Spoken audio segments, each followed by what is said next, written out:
Right, so the meeting's being recorded now, and over to Dr. Murli.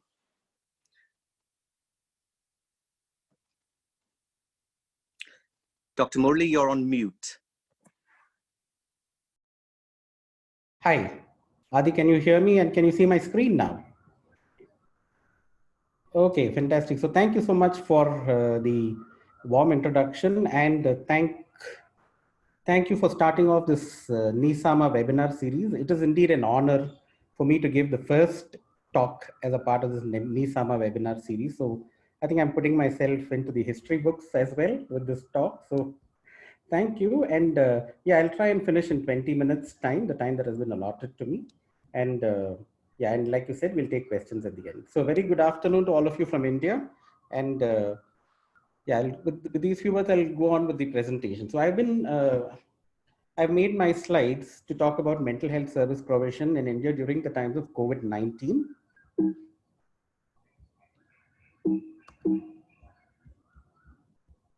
Yeah. So the mandatory slides, I don't have any conflict of interest to disclose, and I'd like to take this opportunity to thank NEESAMA for giving me the opportunity to make a presentation to people across the world, South Asia in particular.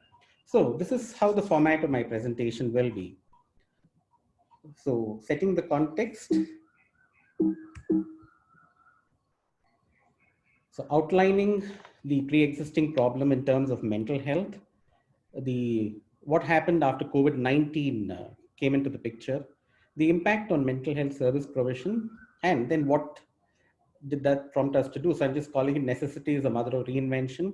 And I'll end with a few slides on possibilities of a new normal for mental health and some random reflections, which are entirely my personal views with respect to mental health service provision during COVID-19 and the future, of course. So outlining the problem.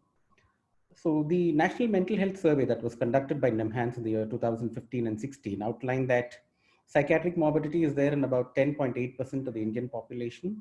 Severe mental disorders are there in about 0.8% of the population, which roughly translates into 1 crore individuals in India suffering from mental illness. And if you look at the prevalence of depression in the Indian population, you can see that there's no part of India where where depression has not been recorded. So depression is quite prevalent. The psychiatric morbidity is quite prevalent. So this is the scenario that we have recorded in the last 5-6 years. In terms of service delivery, what does India have? What is the number of psychiatrists do we have? So this graph actually represents what is the surplus and what is the deficit that we have. As you can see from this graph, there is only one place in India where there is a surplus of psychiatrists to meet the demands of the general population, and that is only in Delhi. Whereas the rest of the country, there is a significant amount of deficit in terms of the availability of psychiatrists to treat these mental health disorders. And we have come up with this national mental health program and the district mental health program in order to cover patients with psychiatric illnesses in the country. But as you can see from this graph here, the reach of the service is not as much as we expected that it would. There are very few states that are covered by the district mental health program, and the percentage of involvement of district mental health program, or DMHP as we call them, is very limited in many of these states. So what we have is a significant treatment gap. And again, the data that I'm presenting here is from the National Mental Health Survey. As you can see, there's a significant treatment gap for substance use disorders in particular and for mood disorders, but the gap is greater than 70% across mental disorders. So this is the situation that more than 70% of the people with these disorders are not able to access adequate mental health care. And a more recent table that, as you can see, now we have only about 0.03 psychiatrists per 10,000 population. So that is a treatment gap that exists in India. This was before COVID came into the picture. Enter COVID-19, what happened? So the lockdown was announced in India. Of course, it was a good measure. The lockdown was announced fairly early in order to prevent, as they say, to flatten the curve and to break the chain. So that was the motto with introducing the lockdown fairly early, keeping in mind what happened in the other countries. As a result of this, both service providers and service utilizers are among those who have been infected with COVID-19. So coronavirus has not spared health providers or patients. So all of them are utilizing the healthcare services because all of us have been infected, both service providers and utilizers. As of now, there are about 70,000 plus cases reported in India. I think the number may have changed today, but we have 70,000 plus COVID patients that are there in India as of now. So what happened as a result of the lockdown? The government was forced to designate a lot of general hospitals as COVID hospitals, which means that these hospitals could not accept any other patients. They had to suspend their regular services and to become exclusive COVID hospitals. Outpatient services were closed across majority of the hospitals simply because overcrowding and access to these services became an issue once the lockdown was announced. So what has happened as a result of the lockdown is only emergency services and emergency inpatient care are currently being provided by most hospitals. The other issue with patients having to access treatment is transportation. Public transportation has been closed. So patients who live locally are able to walk to the hospital or get some kind of transportation if they need emergency care. Accessing healthcare has become a big issue, especially accessing big hospitals. Patients are forced to seek treatment in smaller clinics and in smaller hospitals closer to home. We've also had this unique situation where people have been locked in. So when the lockdown was announced, we had about 30% of our beds were occupied. And we are stuck with a situation where we couldn't discharge these patients as there was no transportation for them to go back home. So they are locked in to the hospital. So what has happened in terms of the impact on mental health service provision? Now, just to give you a brief background, this is the kind of service that NIMHANS has been providing on a yearly basis. As you can see from the first graph here, the number of patient footfalls annually is about 550,000. This is just the patients. Now, if you add one attender or one relative along with each patient, you can see that it crosses about 11 lakhs. That's the number of people who visit the hospital for treatment purposes. And as you can see from the second graph to the right of my screen, you find that the number of registrations in the mental health division has progressively been increasing if you add psychiatry and child psychiatry together. So about, I would say almost 20,000 new patients for mental health related services were registered in the calendar year, in the financial year 2018 and 19 for mental health services at NIMHANS. So I'm talking only about mental health. So we have about 20,000 new patients who come to the hospital for mental health treatment, and we have about 5.5 lakh patients who visit the hospital annually for follow-up services. So what has happened here? We have closed our outpatient services. Another unique thing in the hospital is that 50 to 60% of the patients avail free medications from our hospital pharmacy, and now they have no way of accessing this. The vulnerable population, that is the geriatric services, we have closed completely. We have not opened up even the inpatient care because they are a vulnerable population who needs to be protected. All these psychotherapies have been stopped because the face-to-face contact was not possible. Plus, therapy is a situation where the patient, the client, and the therapist have to spend a lot of time together. In fact, in one of the earlier situations, we had a COVID positive patient who sat in therapy with one of our therapists for close to an hour, and then got to know the result at the end of the therapy session, and we had to quarantine the therapist for 2 weeks. So to avoid such situation, therapies were stopped. What we were offering was, apart from the emergency services, ECT services in a rather scaled down version. So we were offering ECT almost every day. Now ECTs are being offered only 3 days a week because again, this is an aerosol generating procedure. So we need to be absolutely sure that the patients who are offered ECT are COVID free.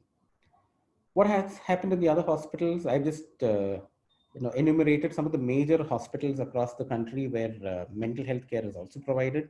As you can see, all the hospitals have closed down their OPD services. Only emergency and IP care for patients are being provided at few hospitals. AIIMS Delhi and Jipmer Pondicherry have even closed down their inpatient admissions because they are designated COVID hospitals and they're catering only to patients who are infected with COVID. And CIP Ranchi, again, emergency IP care. This is quite similar to NIMHANS. They're only providing emergency inpatient care. So where do the patients go for treatment? So many of them have been approaching private psychiatry setups for treatment in the clinics.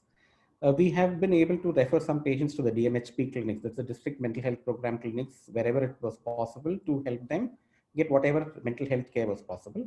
And they have been going to the primary health centers, which people would not visit as much earlier.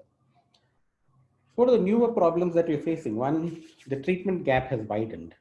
So as you can see, the number of the access to mental health care has been difficult. It has only resulted in widening the treatment gap. We are also seeing a lot of mental health problems that have arisen as a result of the COVID-19 problem per se. which has increased the denominator of people requiring mental health care. So on the one hand, you have the mentally ill people who are not able to access their care. On the other hand, you have a lot of new mental health issues that are coming up as a result of COVID. So the number of people who require care has increased, and the service provision has shrunk even further. So it's further widening the treatment gap. So what are the newer problems that we have been encountering? One is patients who have been diagnosed with COVID. They've been also having a lot of anxiety and depression, and a lot of distress, primarily because of the condition. We also have a group of people who are suspected of having COVID, who are awaiting diagnosis and are kept in isolation facilities. The frontline workers who are working in the COVID wards, and those who are working in the community with contact tracing, family members of all the above. And we have healthcare workers who are working in non-COVID hospitals, who again have this anxiety that they may come into contact with potential COVID patients at any point. And of course, the mental health professionals themselves have been facing a lot of anxiety with respect to continuing to treat patients, simply because the fear of contracting COVID has been so high. So as a result of the lockdown, we're also seeing more mental health related issues. So, and some people have come up with various stages of lockdown. Stage 1 is denial, stage 2 is anger, stage 3 is bargaining, stage 4 depression, and stage 5 acceptance. I think India is in the acceptance stage now. So, but we did have a situation where there were a lot of people who are very angry and who are also depressed as a result of the lockdown per se, and have been trying to access mental health services as a result of that. In fact, some people have even gone ahead and developed a scale which measures the fear of COVID-19. It's a 7-item scale which allows you to rate what is the extent to which an individual fears that they would develop COVID-19. And this scale is being applied to all healthcare providers too. We have a lot of articles that have been published where ophthalmologists or mental health professionals have been screened with this, and the percentage of people who report fear of COVID-19 is extraordinarily high. So you have a new set of mental health problems that are coming up as a result of COVID. So what did we do to handle the situation? So on the one hand, we had this treatment gap. On the other hand, we were not able to cater to our regular patients. And three, we had to cater to a new set of people who are developing mental health problems as a result of COVID. So this is what we did. So initially, we started off with this clinician-initiated reaching out to patients. So we called it the Continuum of Care for Mental Health. So what we did was that we took a list of patients who had consulted the hospital in the last 2 or 3 months and who were due for a follow-up visit in the coming weeks. So usually we see patients once in 2 months here. So we tried to reach out to all those patients who are due for a follow-up based on the hospital medical records. And one of the good things is that NIMANS has the medical records of all the patients. So we have close to 14 lakh medical records. We are reaching out to them. And those people who require any kind of urgent care were asked to go to the nearest psychiatrist. Those who require emergency care were asked to come to NIMHANS, and some kind of referral was provided to them. We also told them how to procure medicines for a short period of time so that they need not default on the medications and that the hospital services will resume. So most of the patients were actually very happy with the kind of services that were provided by the telephone. We were able to contact 6,059 patients in 1 month since we started this program. And the patients were connected with nearby services, like I said. In addition, NIMANS also supplied psychotropic medications to the nearby primary health centers from where patients can access these medications. So this was the first step, the clinician-initiated continuum of care for mental health. Then we moved over to a patient-initiated service where an integrated voice recording-based system was inaugurated. We advertised this number widely. So patients who have previously consulted at NIMHANS were asked to contact this particular number and register their hospital number. And then we would call them back based on the people who have registered to see whether we can provide some kind of assistance over the telephone or whether we could link them with nearby services. This was launched on the 6th of May, and we had about 1,700 patients who registered on the same day. So the message was successfully spread far and wide. One of the unique advantages of this system was that we enabled e-prescriptions. So once the patient is seen and we enter the patient's prescription in the hospital information system, a link is sent to the patient's phone from where they can download the prescription, show to the nearest pharmacy, and procure their medications. So that has been enabled here. We're also reaching out to some patients who require more intensive follow-up through the telemedicine services. Now, the telemedicine services have been operational and enhanced since 2011. The telemedicine practice guidelines have been developed and ratified by the Medical Council of India, the Board of Governors of the Medical Council of India. So there are set guidelines for telemedicine services. We have sensitized all our faculty members and staff in terms of how the telemedicine services have to be utilized, what are the do's and don'ts. And we have been able to provide telemedicine based follow-up for about 156 patients. So this involves video calling, a consent form, and transmission of a prescription. So about 156 patients have been provided consultation through telemedicine. So we've been able to reach out through the by using technology in terms of providing follow-up care. We've also initiated the telepsychotherapy. Telepsychotherapy is something that was not practiced much earlier. So guidelines had to be developed, which was, I think, launched on the 17th of April by the Institute. It's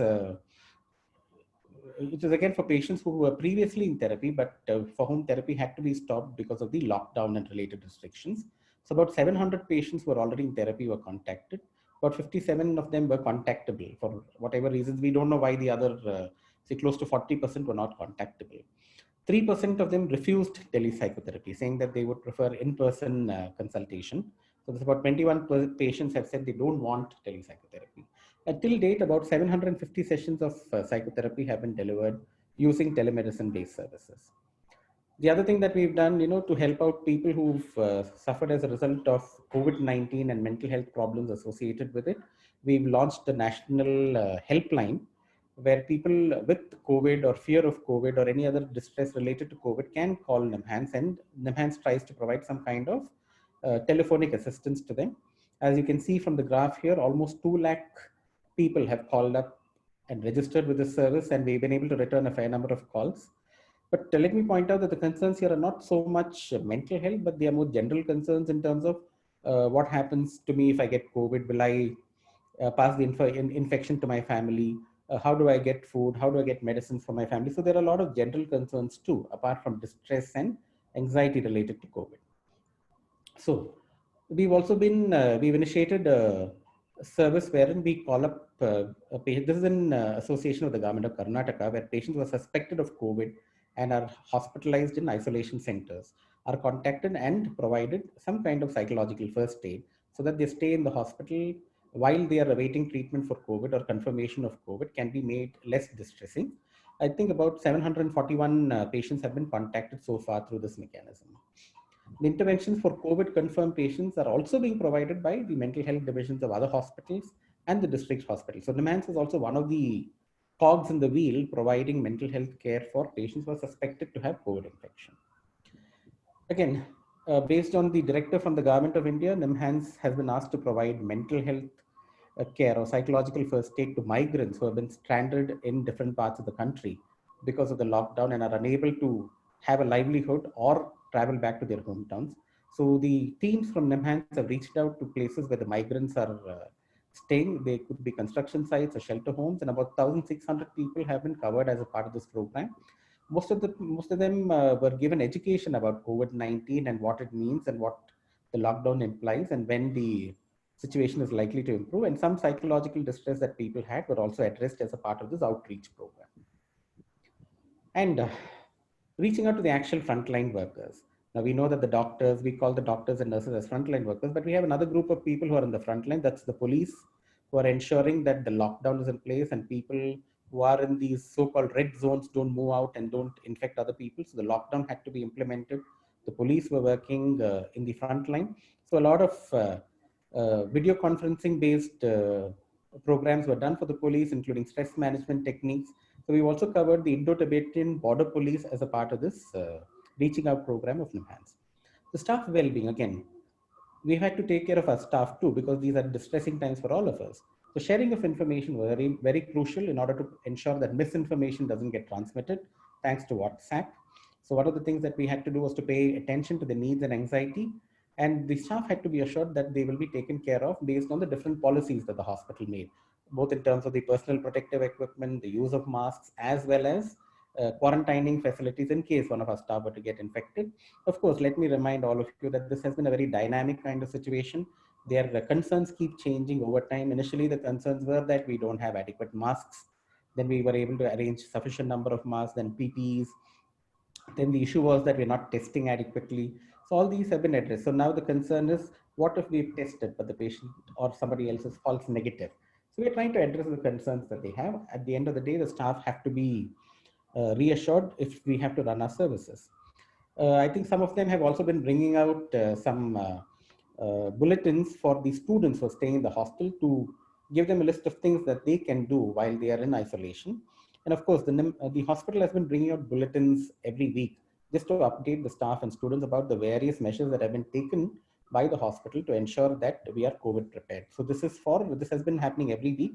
We've managed to release about 8 bulletins till date. In terms of general well-being, the medicine for Department for Integrative Medicine has started tele-yoga. This is for the general public. The yoga sessions are broadcast via Zoom twice a day. It consists of some asanas and pranayamas which help people stay healthy.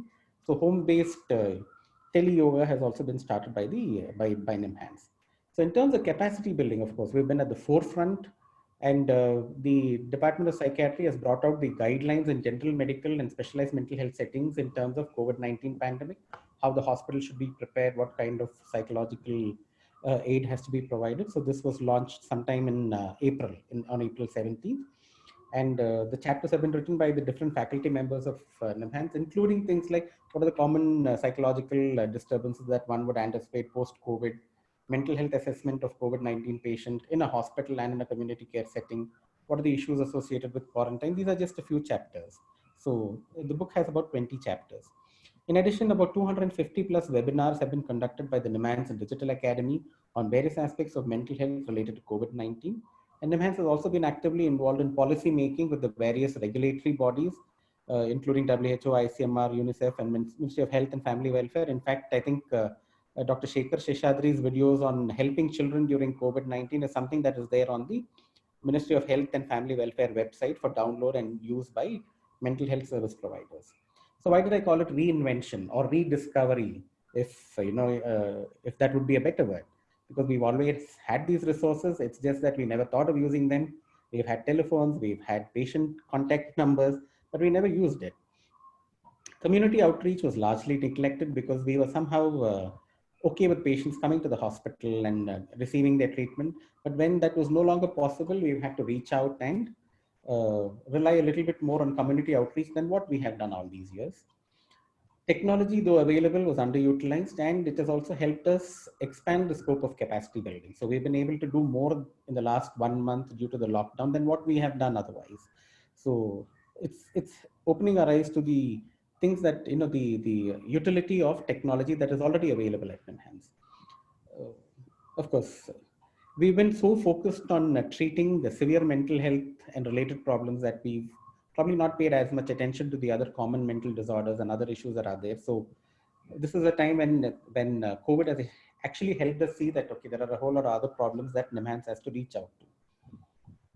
More involvement in policy making now, it also helps that the government is paying more attention to mental health related problems of the community. So I think this is the best time for us to get involved in policy making when the government is willing to listen to us. COVID-19, I think this is a controversial statement, but I'll still make it. It's breached the ivory towers of psychiatry and taken psychiatry more into the community is what I would like to say. I agree it could be controversial, but I'm still saying it. So what is the new normal for mental health? So this is what I anticipate would be the new normal. Practices once started will not stop. So I don't think we can stop any of the services that we've initiated during the lockdown period, because a lot of this is dictated by both the consumers and by policymakers. So telepsychiatry and telemedicine is likely to stay for some more time. It's going to help us in staggering our outpatient visits. Also because physical distancing is something that is going to be continued for some time to come. Teleconsultation is likely to happen. Sustainability, again, we've started a lot of things, whether it's sustainable or not, we need to see. In a word of caution, right now, all of us are euphoric, both patients and doctors. They're happy that the hospital is reaching out to them. But I'm sure we're going to start seeing a lot of problems that will come up once the honeymoon period is over, and we'll have to be prepared to deal with it.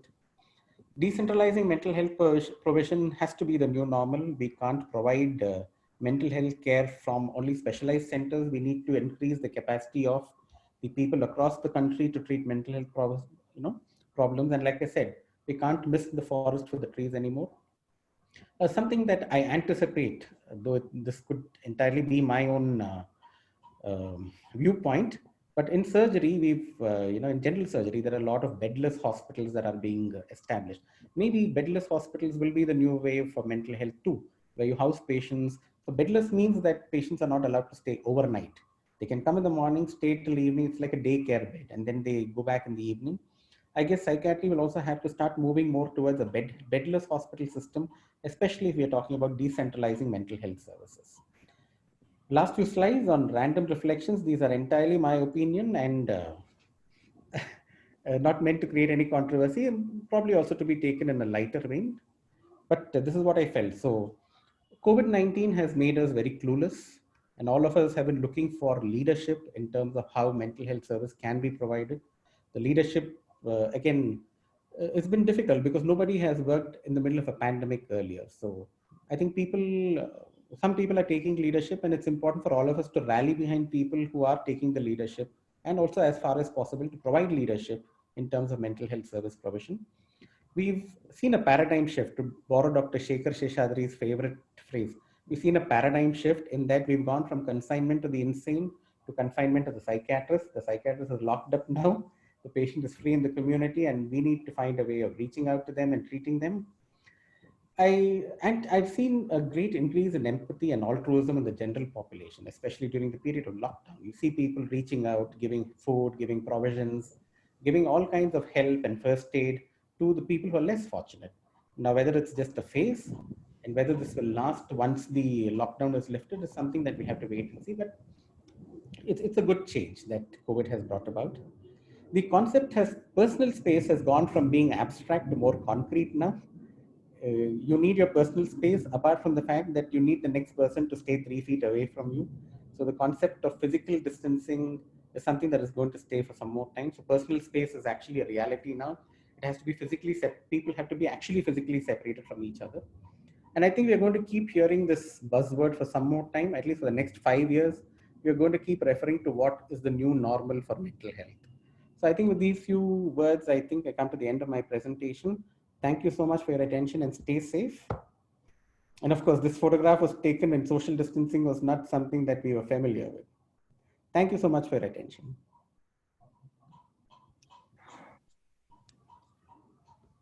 Thank you, Murali. That was such a wonderful start to our webinar series. Thank you for setting the context so very well. And yes, that photograph does remind us of happier times, which will come again, I'm sure, just not sure when. Thanks for that. I would like to invite Dr. Kedar Kale now. Kedar is a friend, a colleague, also my, one of my many gurus and mentors. So over to Kedar. Kedar is a general adult psychiatrist, having trained in India and then having moved to the UK, completed his psychiatry training in Norwich, and has been a consultant psychiatrist for, I shan't say for how many years, of course. He's now one of our group medical directors for the North locality within our NHS service. So over to Kedar.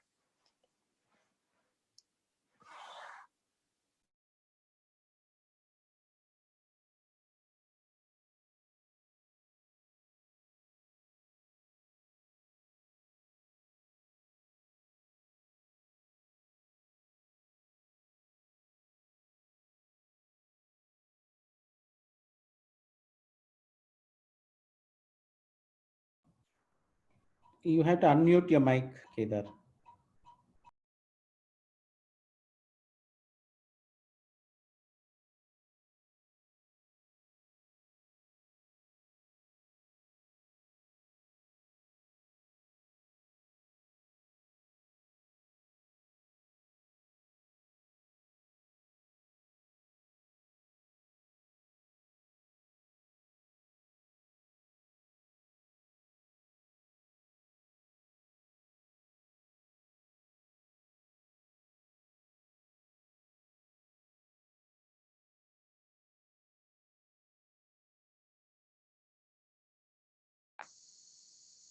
Sorry, Adi, do you want to take over to the next participant, please?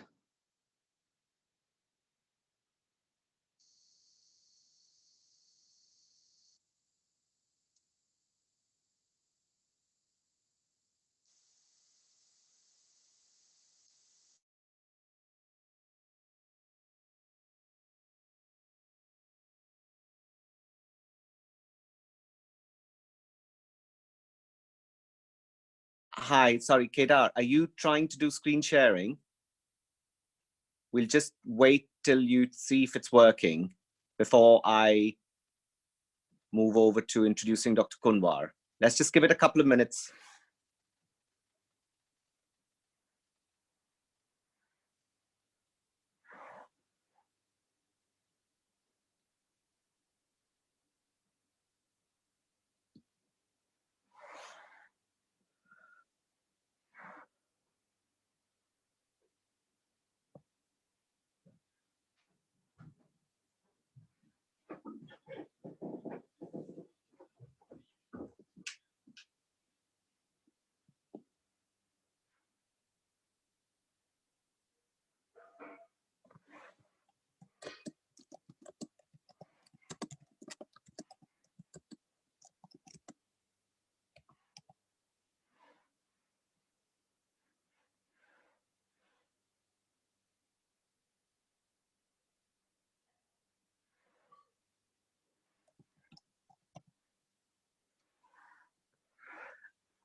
Kedar, yeah, if you could stop screen sharing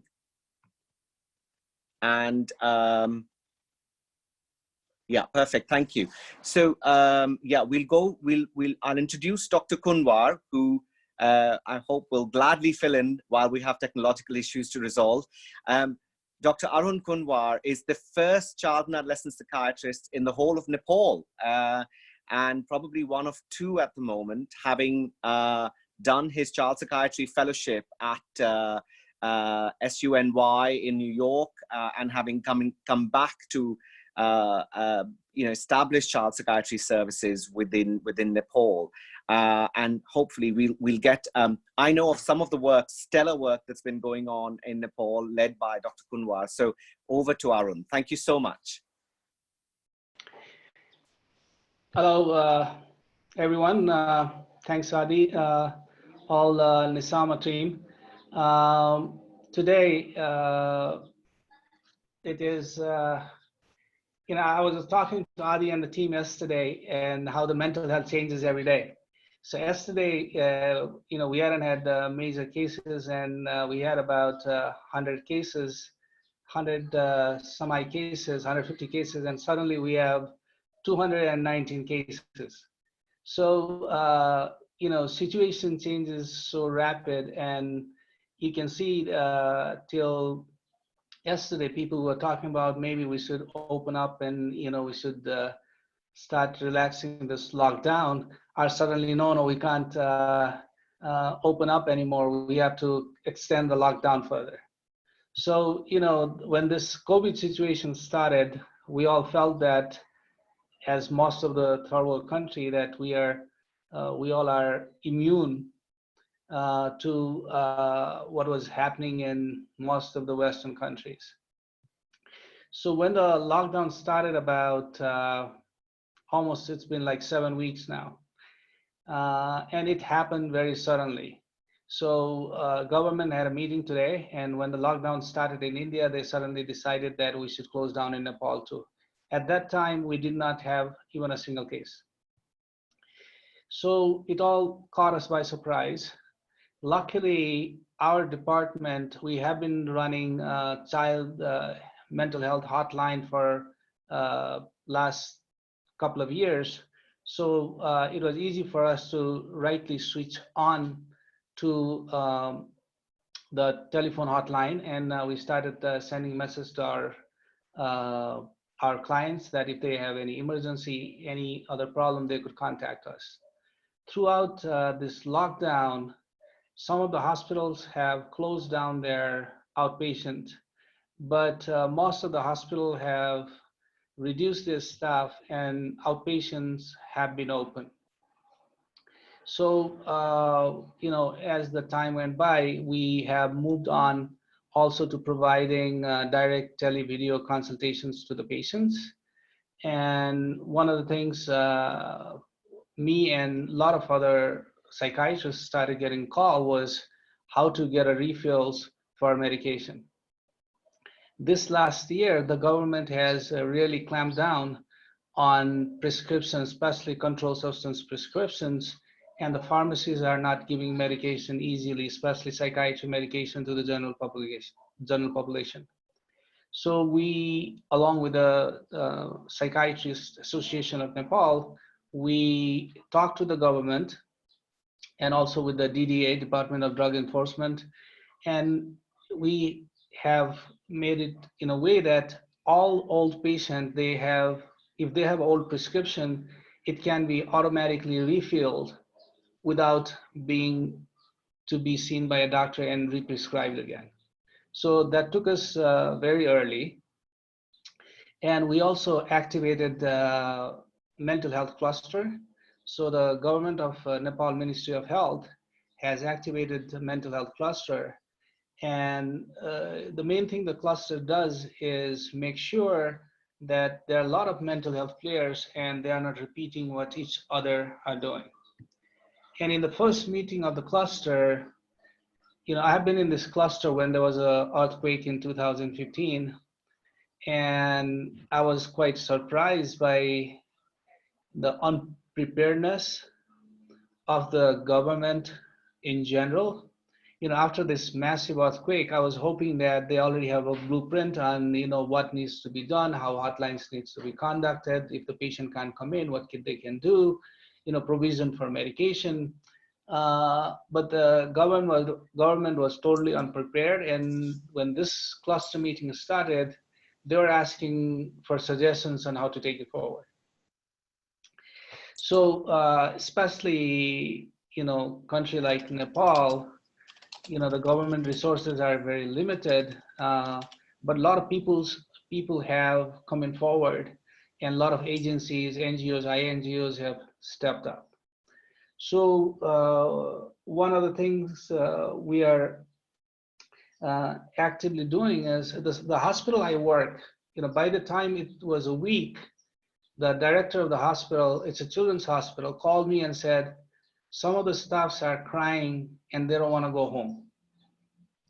We had two specific staffs. One of them had a husband who had some chronic respiratory disease, and she thought that if she gets COVID and goes home and transmits to him, that he is going to die.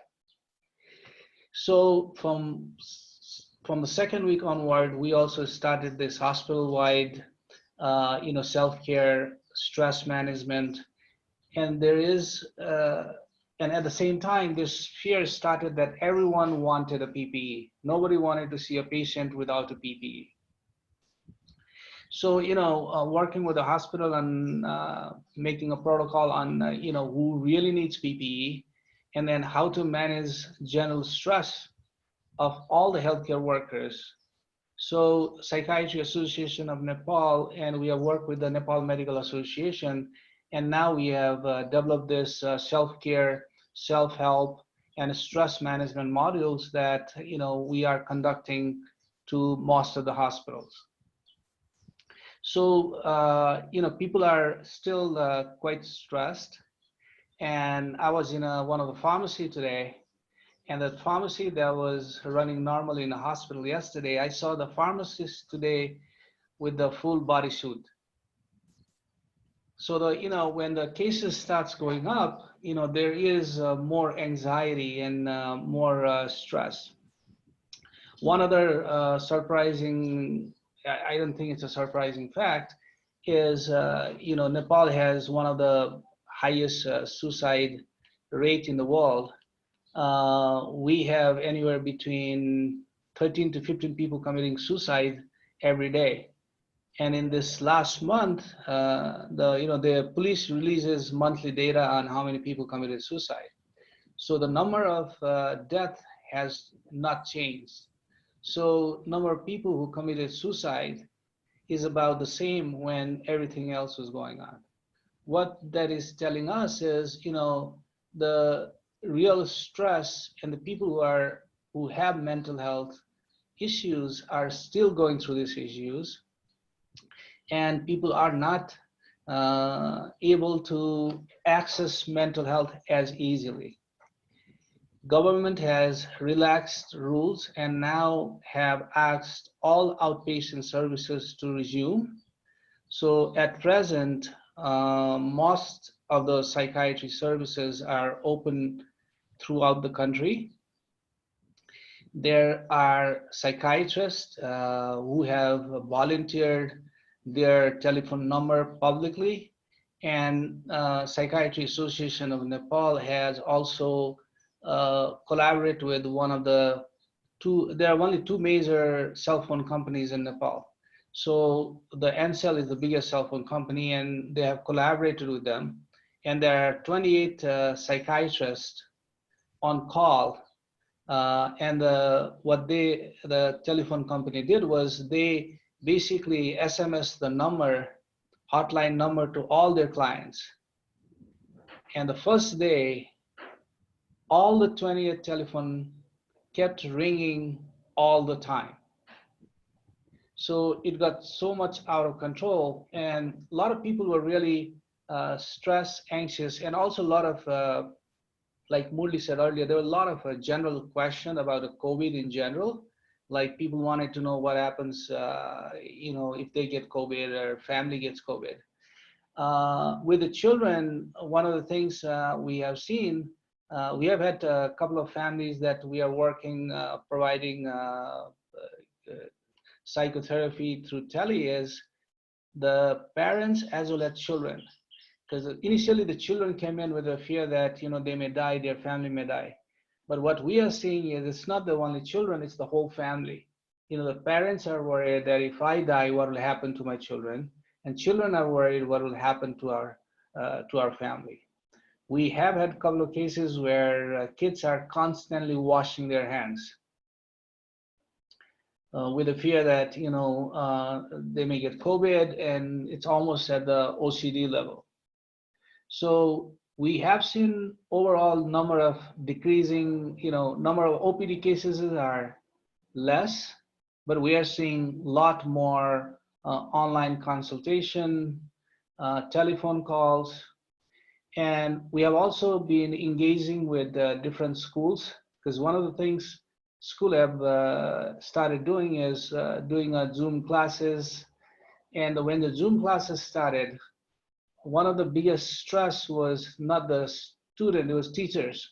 They were scared about how to do classes. They were worried about what the children will ask and what kind of questions they will have about COVID and how they will deal with it. So we have also developed a module that we are delivering to teachers that we are providing. In fact, we are running about 3 to 4 classes every day to the teachers on how to deal with concerns if the children have any concerns.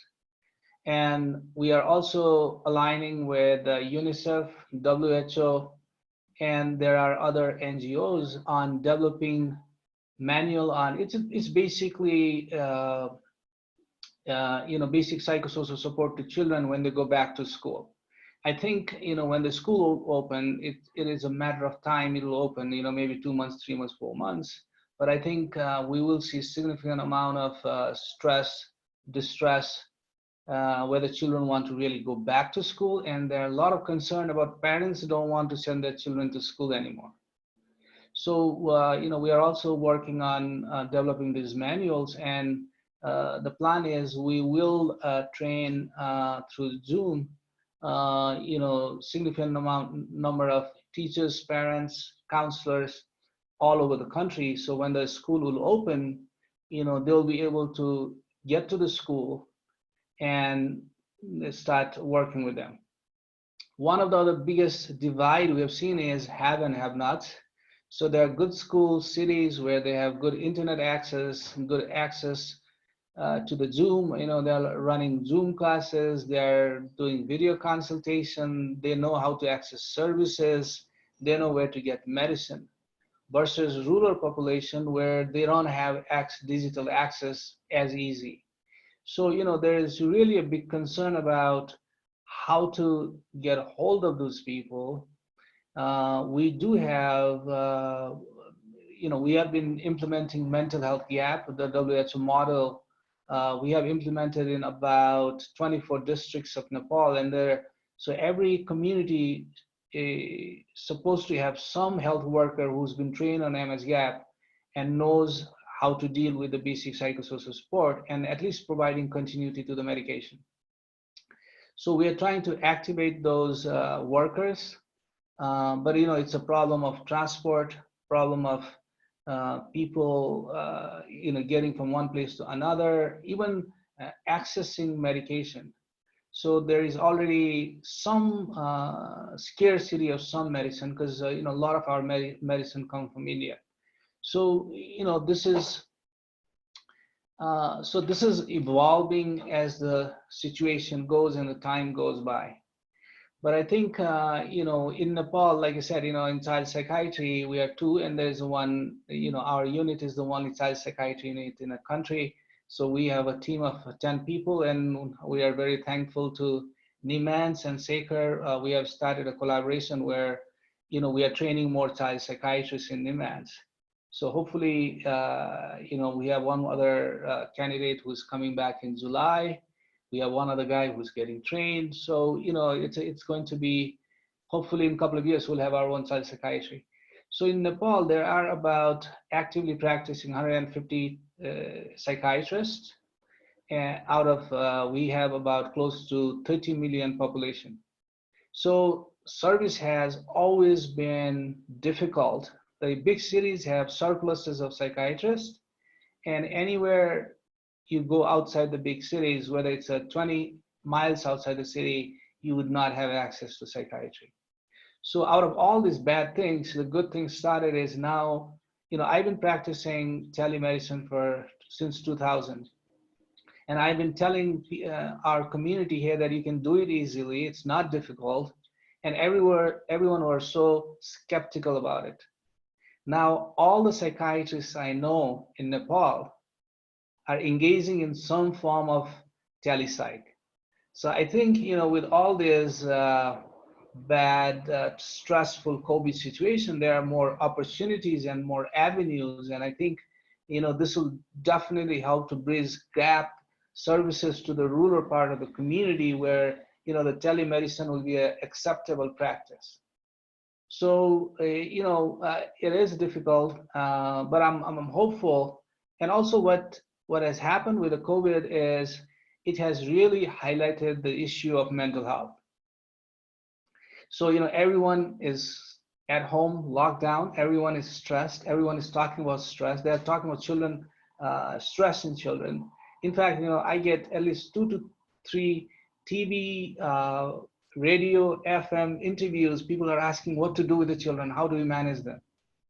So, I think, in spite of all these difficulties, I think there are more opportunities, and it's time to be innovative. And it's a time where we can make people understand that mental health is an integral part of the healthcare system, and just health is different than mental health. No, we need mental health as a part of health.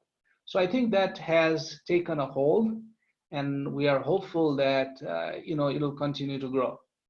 So that's what it is in Nepal. Like I said, today we are crossing our fingers as the cases have doubled, and suddenly we were in green zone till yesterday, and suddenly we are also in a red zone. So, the mental health situation will change as the time goes by. But we are hopeful, with this all collaboration and, sharing these experiences with India, what NEESAMA is doing, what you guys are doing in the UK. I think we can take this opportunity to learn and hopefully provide more services. Thank you, Dr. Kunwar. Thank you. That's such a wonderful overview of what's happening in Nepal, in Kathmandu, but also relevant to child and adolescent and family mental health. So thank you for that. After a couple of technical issues, I really hope now I have Dr. Kedar's slides. I'm just going to, first of all,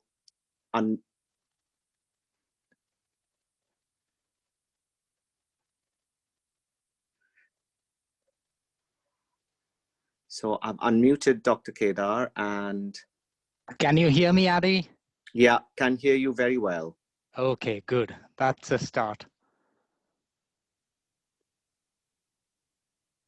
Well, whilst Adi is uploading the slides, can I say thank you to Adi for inviting me on this webinar. It's a privilege to be here. And also thank you to Arun for taking over when we had that glitch in trying to upload my slides and trying to get my microphone unmuted and working. So thanks to both of you, really.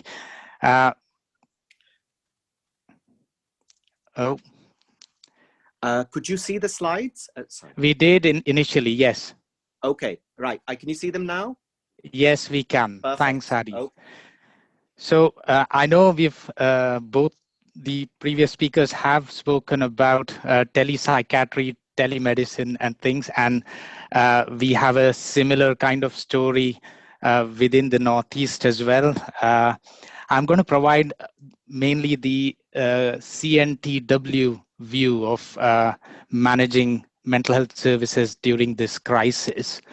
And I'll first start off with an overview of the CNTW services. Adi, can you move to the next slide, please? Thank you. So we are one of the largest mental health trusts in England. It's not just mental health, we also manage learning disabilities and other neuro disabilities as well. So quite a wide range of service. We employ over 7,000 staff and provide mental health services, learning disability services, and other specialist services like forensic services or gender dysphoria services, or even specialist mood disorder services across the age span. So we have community inpatient services, crisis liaison services as well. So it's a amalgamation of all services across all age spans. We work from multiple sites across North Cumbria, Northumberland, Newcastle, North Tyneside, Gateshead, South Tyneside, and Sunderland. So it's a very wide area, and we provide services roughly to a population of 1.7 million. We are a CQC, which is the Care Quality Commission outstanding rated trust. So that's a big positive for us, for our services and for our patients. Adi, next slide, please. Just so that people from abroad are aware of where we sit in terms of the geographical area. So if you see in the corner of the slide there, that's the map of Great Britain with Scotland and Wales and England all put together in that single island. And the blue area, which is highlighted there, shows the extent of CNTW services. So I'm currently based in Newcastle, where you may be able to read it. I don't know how small it is appearing on your screens, but that's where I'm based, and I work as a community psychiatrist in North Tyneside. Adi, next slide, please. Okay, this is quite a busy looking slide. Apologies if it's not very clear on your screens. I'll take you through what has worked well during our crisis period. So our mental health services have remained open. Our public transport systems are open and patients are able to attend face-to-face where required, but not everyone requires face-to-face. And we've kind of embedded digital technology quite successfully, although I appreciate I couldn't connect earlier on, so that wasn't the best, I must say. So we currently use Microsoft Teams and Skype for Business, and I'm connecting through Skype for Business onto Zoom. So maybe that change of platform has caused some technical issues for me. And we do most of our day-to-day business like clinical team meetings, daily triage meetings, as well as all the business meetings of the trust using Microsoft Teams currently. So at one given point, about 2,500 staff are on Teams. And so that has been a challenge for our IT systems at times, but that's the nature of the usage currently. We've implemented both video and telephone consultations. Video consultations have previously been rolled out, but during the crisis that has been accelerated and have been rolled out across our services. Roughly, at least in the areas that I manage, roughly about 50% of the consultations have been using virtual methods and 50% around face-to-face. The online consultations have also been used not just in the community services, but also within inpatient services. So for example, some of our medical staff, for example, who were off due to either being isolating themselves or isolating because one of their family members was unwell, were still able to provide inpatient ward rounds and reviews virtually. So that's still ongoing, and that was a big change in how we were providing services. We've extended our remote access across the board, so people who are working from home could work from home and were able to access their trust data and trust service and trust based systems from home using their own home Wi-Fi's. And of course, we had provided laptops as well to quite a few additional people than what was done previously. In addition to that, using some charitable funds, we have brought in tablets for inpatients who didn't have access to smartphones in order to ensure that they're not isolated and they are able to connect with their families better. And we rolled out public Wi-Fi within all our hospital sites during this crisis period as well, or just before this crisis actually began. And that has really enabled people to remain in touch. Obviously, there have been restrictions to inpatient visitors, and that meant people who were inpatients were in some way under a lockdown themselves, and therefore use of technology has really made a big difference. In terms of how we have worked with our partners, so our inpatient services, we've had initially there was a surge in our COVID positive patients within our inpatient services, and some of them had to be managed on palliative care with oxygen and other things, and we didn't transfer all COVID positive patients into acute hospital trusts, and those with palliative care, we had to come together with acute hospital or general hospital trust to develop palliative care protocols for those people. So that's been quite a success. We've also supported mental health helplines to be developed in other emergency services like the Northeast Ambulance Service, and we supported their mental health line via some staff from ourselves.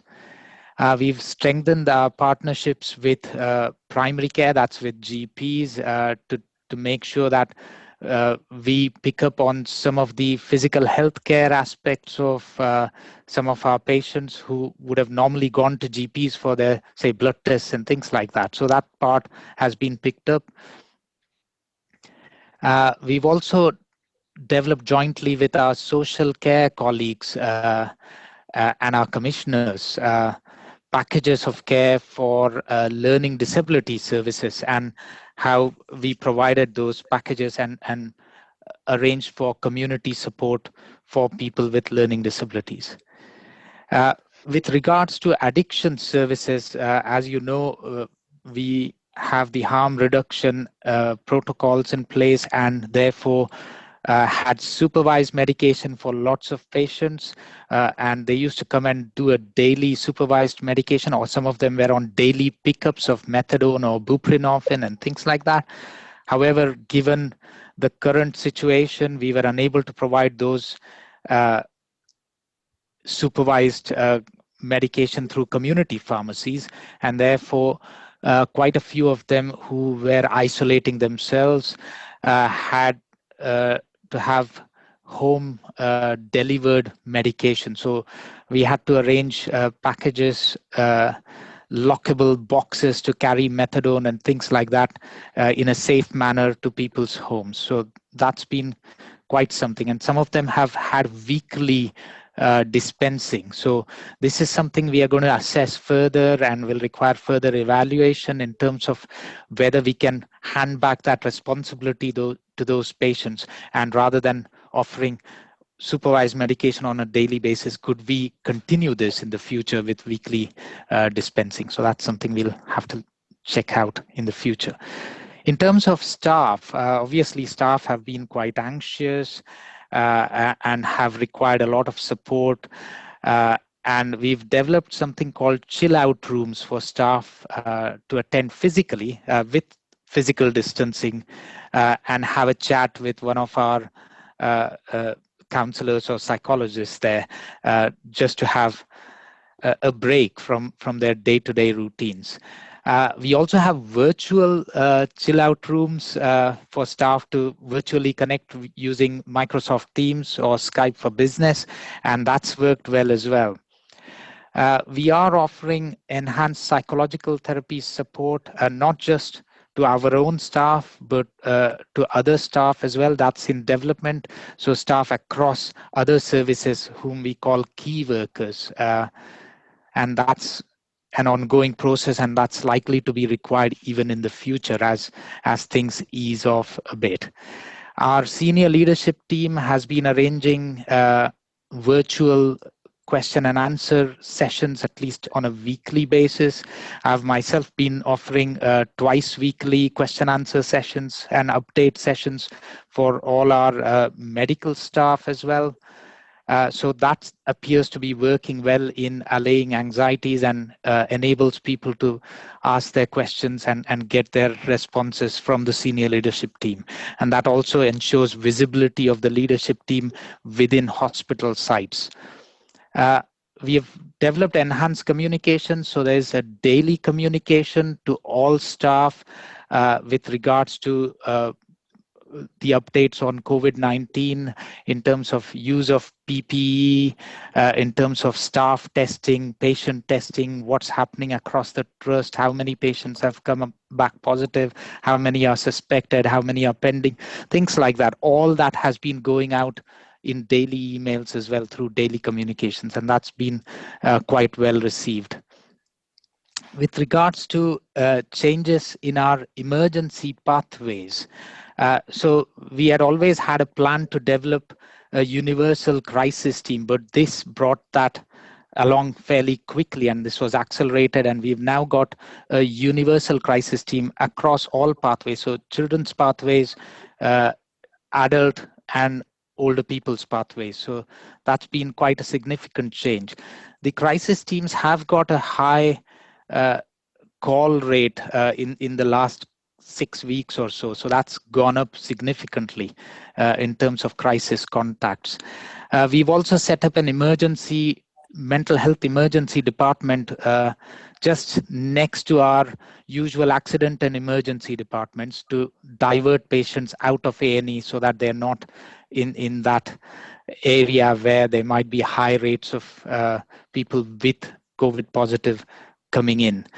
And more recently, we have now agreed to start a young people's emergency department, and Dr. Sharma himself has offered to provide some support in that young people's emergency department for mental health.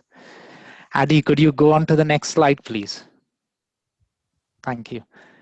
So whilst there's been a significant pressure on services due to staff absences, technology has ensured that we are managing things relatively well. So all our services more or less have remained open throughout this period of crisis.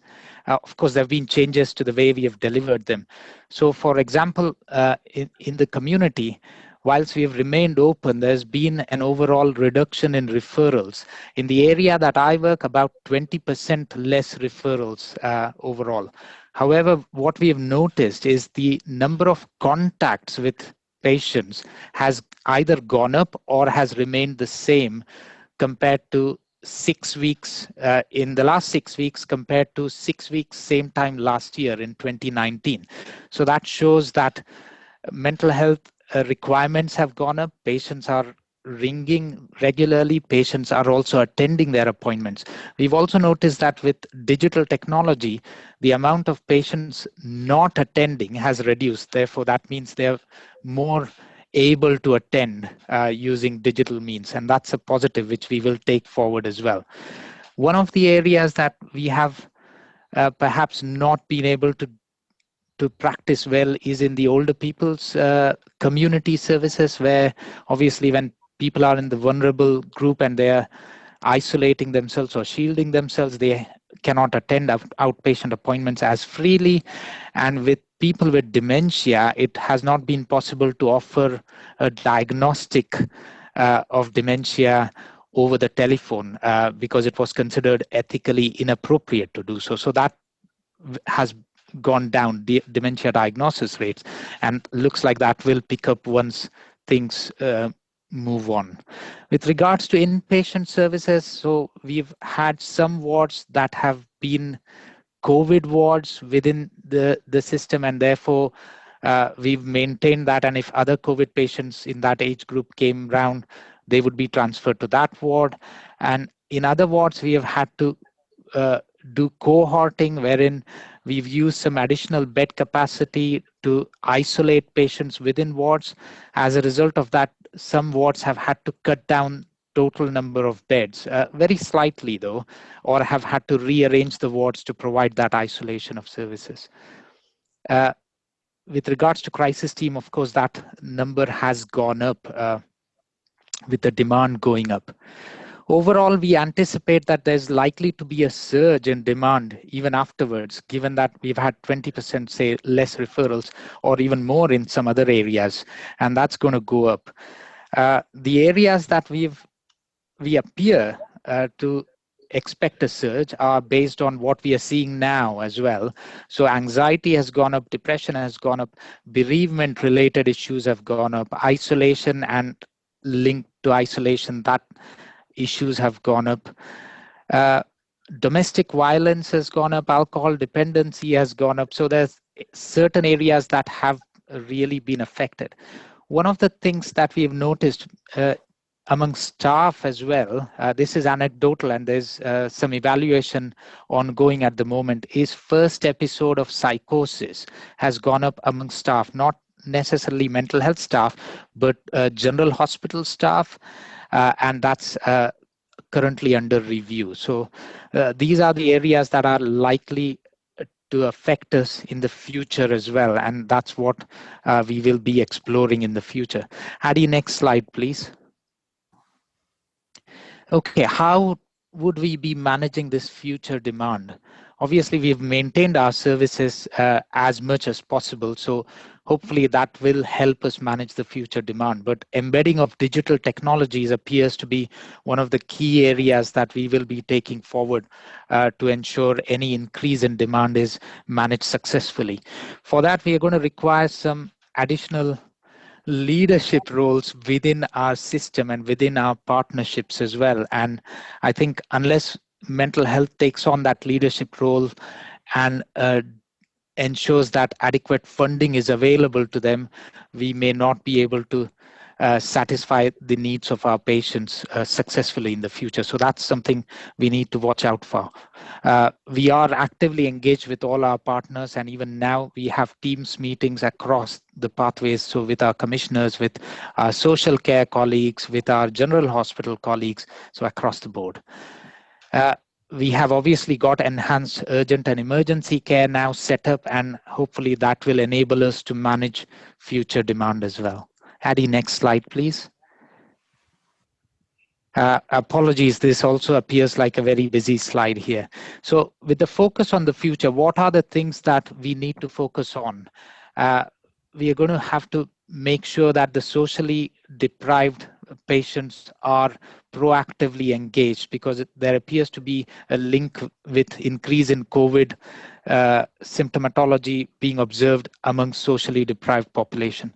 There also appears to be an increase, potential increase in Black and other ethnic minority, both patient and staff, and that's something we are going to have to focus on. Historically, the BAME group haven't accessed psychological treatments effectively, and so we may have to be very proactive in managing that inequality there. Of course, we've got the universal crisis teams now set up, so that's going to be the way forward. We are proactively engaging and supporting our existing patients, and that's going to remain ongoing. We're going to focus on the physical health management of people with serious mental illnesses and learning disability, and also provide ongoing enhanced psychological supports both to staff and other key workers across the system, and of course patients. We would have to focus on elderly care and management of their mental health needs within care homes. There has been an increase in care home deaths overall in the UK, and how we would manage that is what we are focusing on now. Use of digital technologies again is going to be useful, but we may have to contribute to care home, say, ward rounds jointly with GPs as well. So that might help in the future. So like I've mentioned already, working with primary care is going to be key for us and how we take this forward. We are also planning to evaluate service user and staff feedback during this crisis period and to see what they think we should take and continue forward in the future. All this is going to require system-wide working across all partnership organizations, and that will require our own leadership to take that forward. I'll stop there. Thank you so much. And I'll let Adi take over again.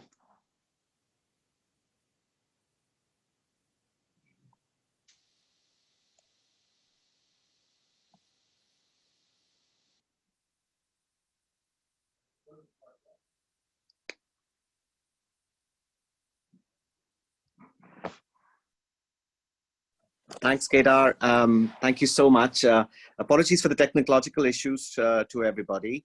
I noticed, apologies, I didn't have my screen on, so I noticed there's quite a few, there's a chat functionality has a lot of issues. So could I request if anybody has questions to our three speakers, could you please put them in the chat functionality so that I can then direct them? But in the meantime, I noticed previously we've had up to 34 participants today, which is fantastic, given the differences in time zones, etc. For everybody, you know, across the UK, but also parts of South Asia. I am aware that we have colleagues from Sri Lanka here, as well as, certainly briefly, we had from Bangladesh.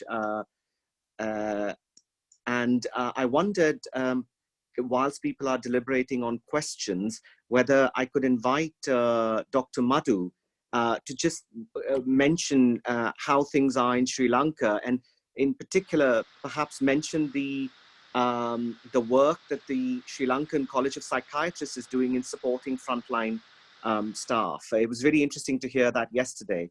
Would that be possible, Dr. Madhu?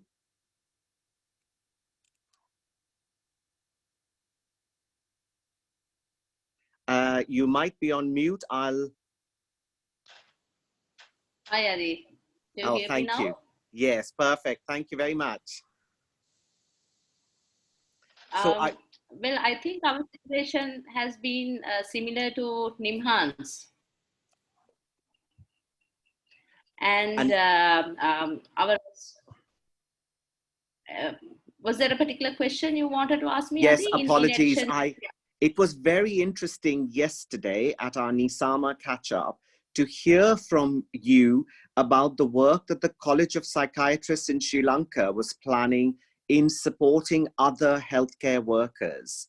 Could you mention a bit more about that? Yes. So what happened was we got a dedicated phone line, and we publicized it so that any frontline healthcare worker or any healthcare worker could actually call the line and ask for psychological support. If they wanted to, they could identify themselves. If they didn't want to, it could even be anonymous. And automatically, the call got forwarded to the psychiatrist who had volunteered that day. So psychiatrists from all over the country volunteered to take the calls on a particular day. So actually, then, like, you get your chance once in 2 months or something. So it was not a burden at all to the mental health staff. Well, on my day, I didn't get any calls, so I was. But I've heard that some had actually got very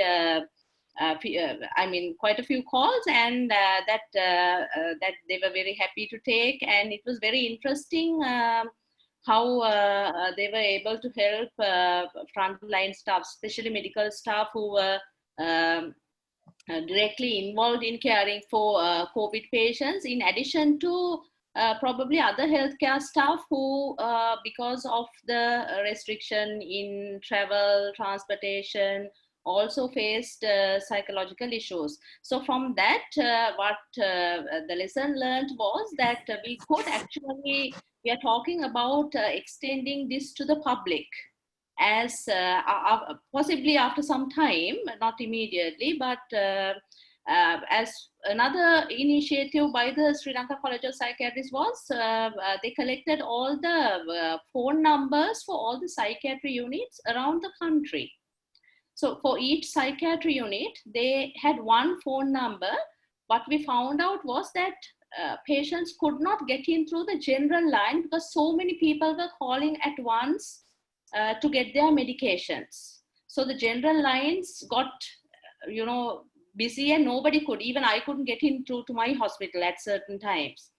So they published one document containing a phone number where a social worker or a duty mental health professional could be contacted, and the person took a message, and the doctor called them back. Okay. In our unit, what happened was we thought of possible lines that the patients would call us from, and that was one line was near the nurses' station. So we established a call register where the message containing the contact details of the caller could be, written down, and it was handed over to the doctors the next day when they came in for work. And that worked really fine. And we actually have actually 2 phone lines which patients could phone in. And in Sri Lanka, one of the best things I think that the government started was that they established a system where, in collaboration with the postal department, if we could confirm, if we could actually contact the patient or a carer and could do a review and then clarify the medication situation, then we could post the medication, and the postal service, even if they were in lockdown and they were not doing their regular work, would deliver the medications properly packed from the pharmacy to the person's home. So in our unit, we actually contacted more than 3,500 persons. And we started posting out early in March. We started lockdown on the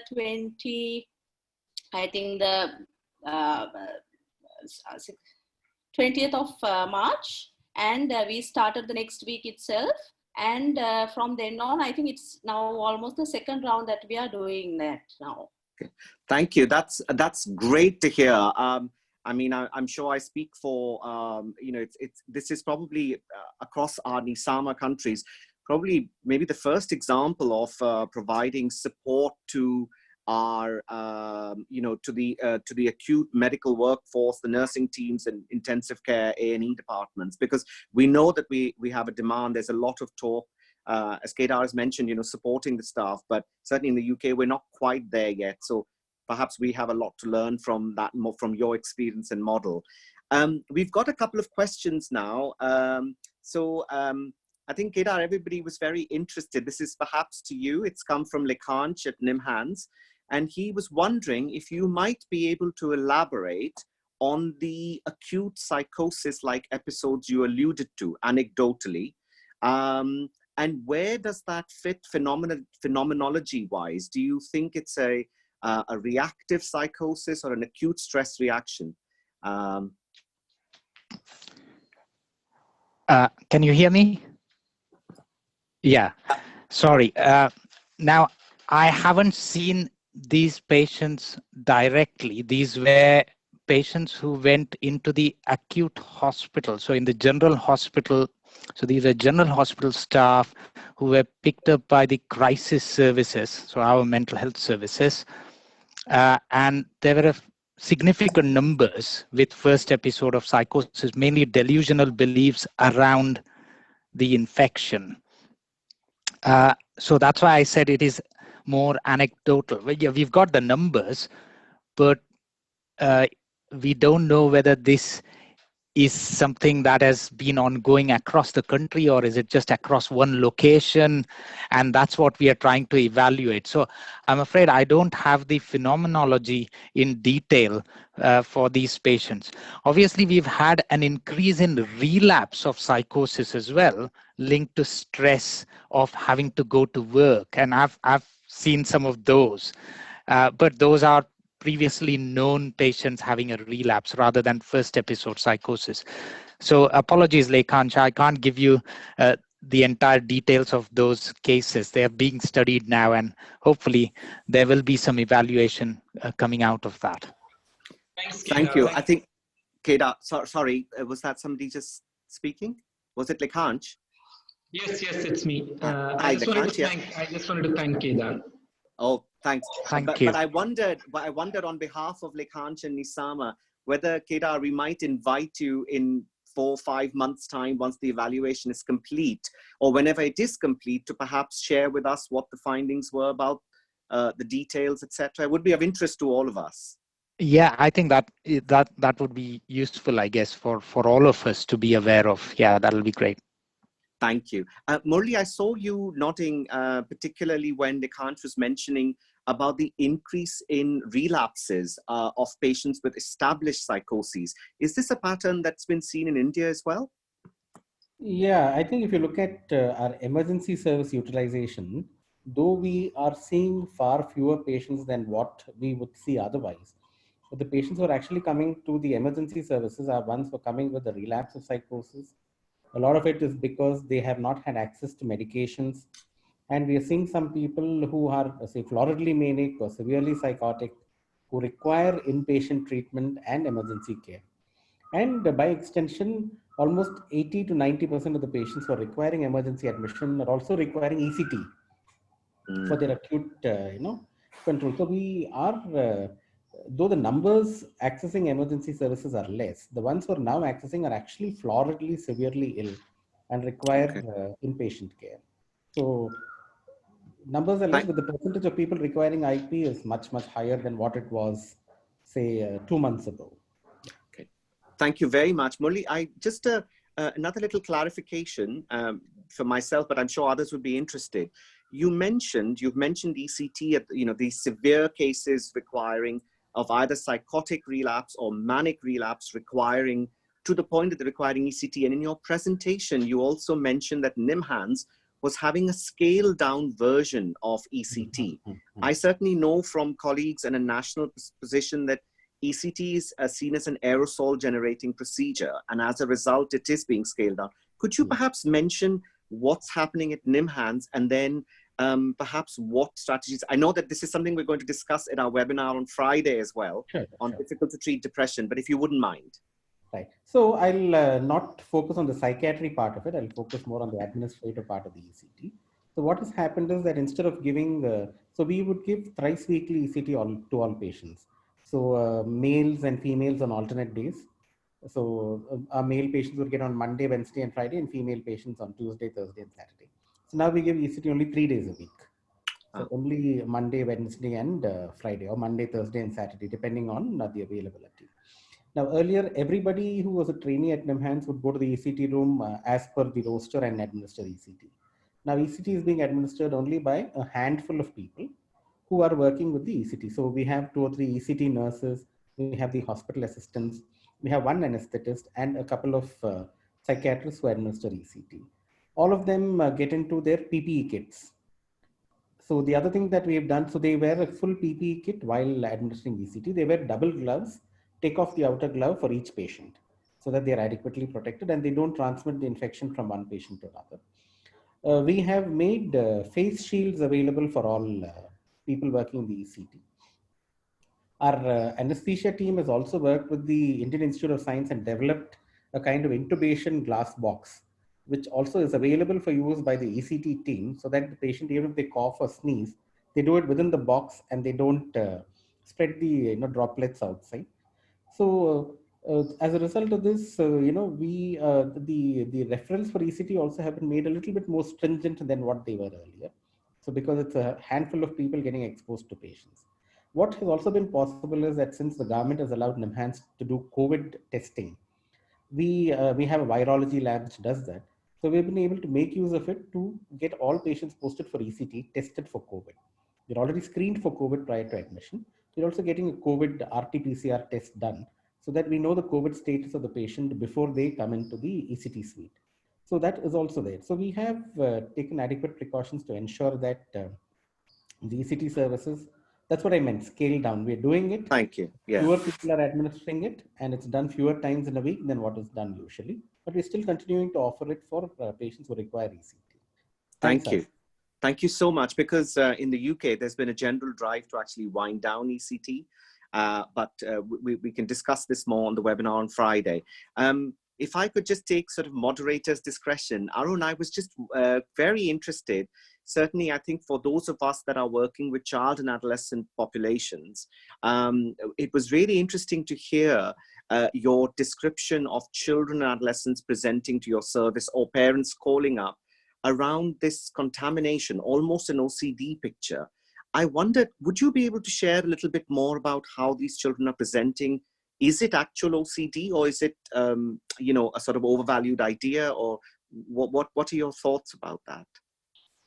So at present, if you look at it from the surface, it does look like OCD, but it is not exactly OCD, but it is specific fear about COVID, and then, this worry about they get outside the house. As soon as they come in, even in the house, let's say they touch a vegetable, they go wash their hand. So, some of the situations was very, almost like funny in a sense that, parents are asking their children, everybody is locked down, everybody is within the house. You don't need to wash hand after touching anything and everything. So this is almost like a family ritual where, it's like, oh, you just touched groceries you brought from outside. So let's everybody go and wash hand. You brought milk, milk has to go in a soap-filled bucket. And when you pick that soap-filled, after the milk is in a soap-filled bucket for an hour and two, and when they pick it up, they go wash hand again. So, it's almost like ritualistic behavior, but it has gone in so extreme. There was one kid which would probably fit more like OCD, where, it is not driven within the family, but it's just driven by himself, where he himself is like constantly worried that, and he's washing after food, after breakfast, after anything he touches in the house, he thinks it's contaminated, he has to go wash. So it's very much focused on COVID. We have had 2-3 pre-existing OCD clients where we have seen significant increase in their OCD symptoms. So that is another aspect, but these new onset are more ritualistic and very much focused on COVID related. Thank you for that, Arun. That was really helpful. I mean, it's interesting, but also tragic, for families. It would be, I'm sure we will see case reports and case series coming out describing this phenomenology. There is another question for Kedar that Murli has asked. But before we do that, I've just noticed Dr. Sultana Algin from Bangladesh has rejoined us. Dr. Algin is a wonderful, a friend and a colleague within the NEESAMA community, but also is leading on one of the first psychogeriatric services in Bangladesh at Dhaka at BSMMU, Premier Postgraduate Training Institute. Dr. Algin, I appreciate I'm putting you on the spot slightly, but I wondered if you could give us an overview of how Bangladesh psychiatry is responding to COVID in light of what you've heard presented today. Okay, thank you, Adi. Welcome, everyone. It's in our context, in most of the, especially in Bangabandhu Sheikh Mujib Medical University, we closed our outdoor services and indoor service also. But we have a fever clinic service that all the patients who with fever, they usually get there and for the screening. And there is about 28 hospitals. There is a clinic for detection of the. And for the psychiatrists, they usually give the service on telemedicine.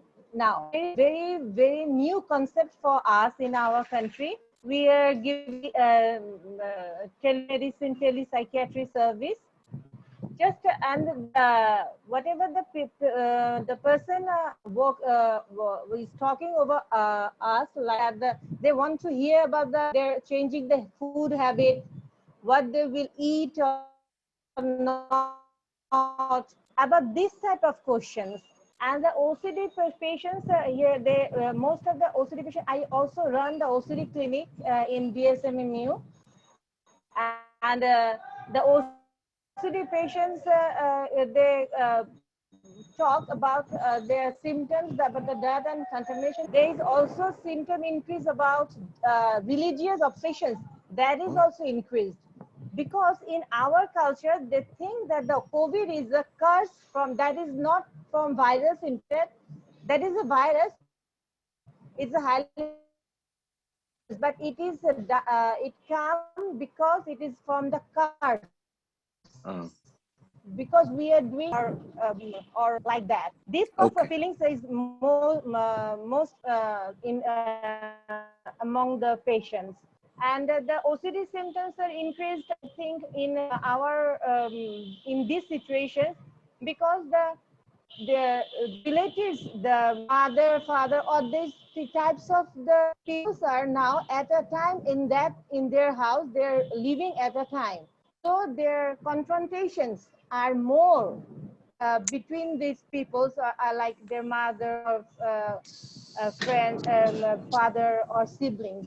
There's one example that the two sisters, they're not with one another.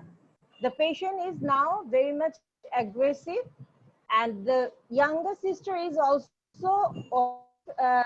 she's not OCD patient, but she has some traits. I think in the long run, she will have this OCD, be an OCD patient. And the elder sister is OCD and now having some symptoms, and now presenting with the deliberate self-harm. And another patient, about 18 years old. I think, Dr. Algin, we're having some issues with bandwidth, so we're struggling to hear you.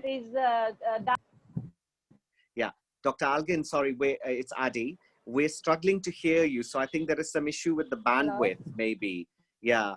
I'll just, if it's okay, I'm going to ask Kedar a question that Murli has posed. And perhaps, Murli, I'll ask the question on your behalf, but you may wish to just clarify this a little bit more to Kedar. So, Kedar, the question is, what kind of infrastructural support has been provided for this new mental health emergency department, considering it's adjacent to the other A&E team, which may be seeing COVID patients too?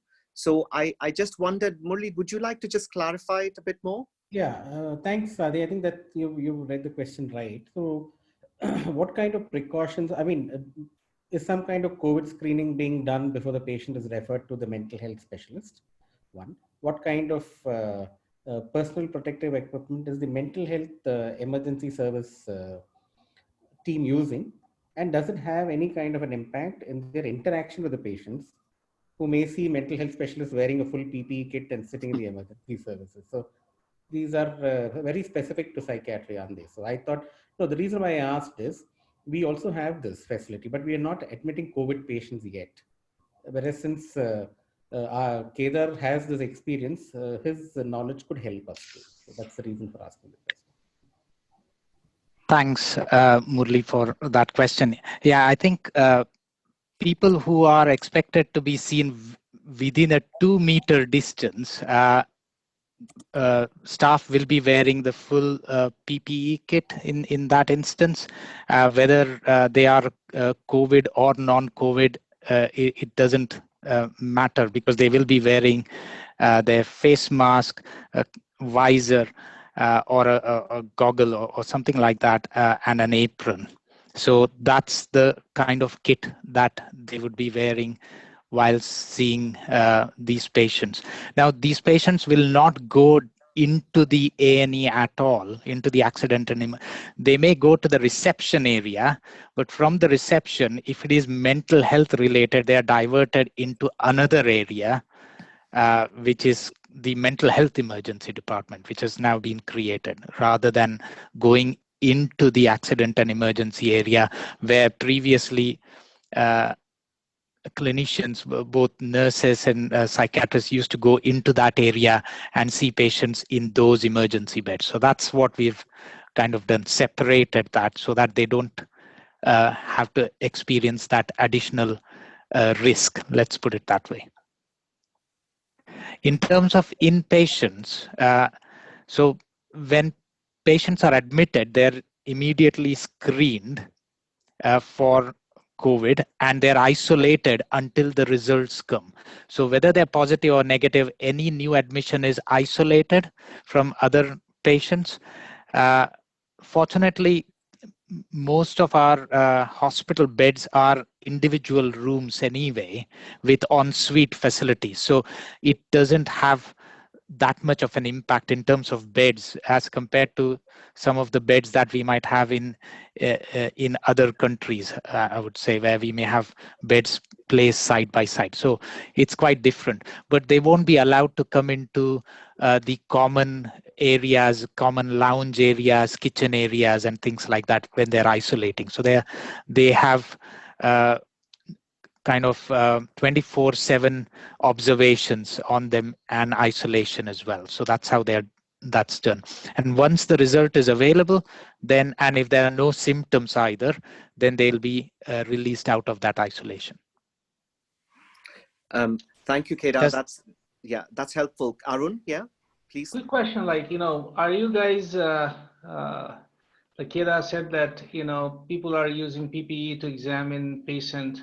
Is that a standard for examining psychiatry patients, or is just that only in emergency situation? Because, we do have a lot of discrepancy between access to PPE, especially in outpatient. I see some of them are like really in old PPE. Some of them are in barely normal mask. And, the director of my hospital does not wear even N95.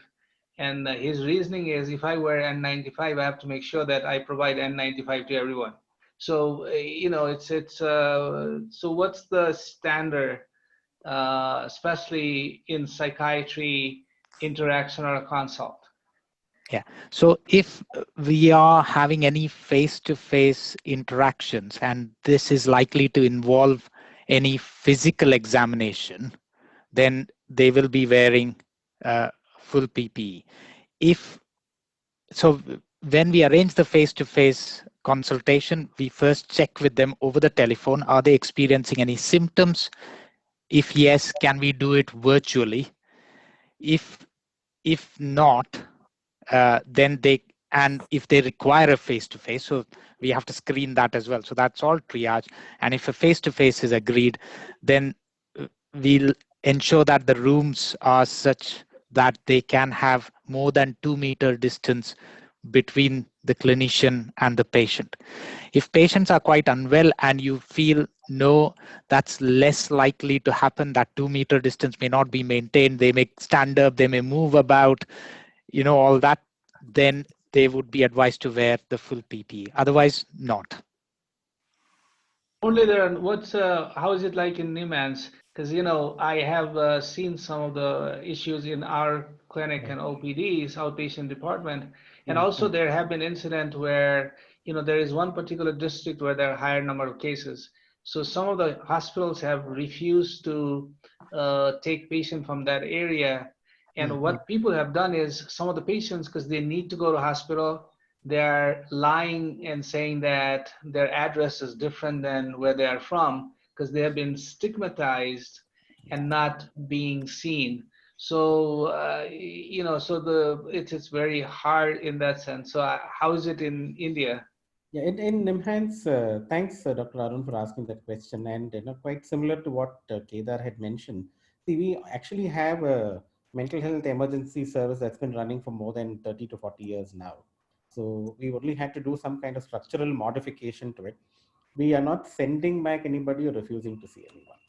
The only thing that we've been able to do is, one, we've been able to create a separate triaging area where we hold patients who are suspected to have COVID or, based on the COVID screening protocol till such time that the test results become available.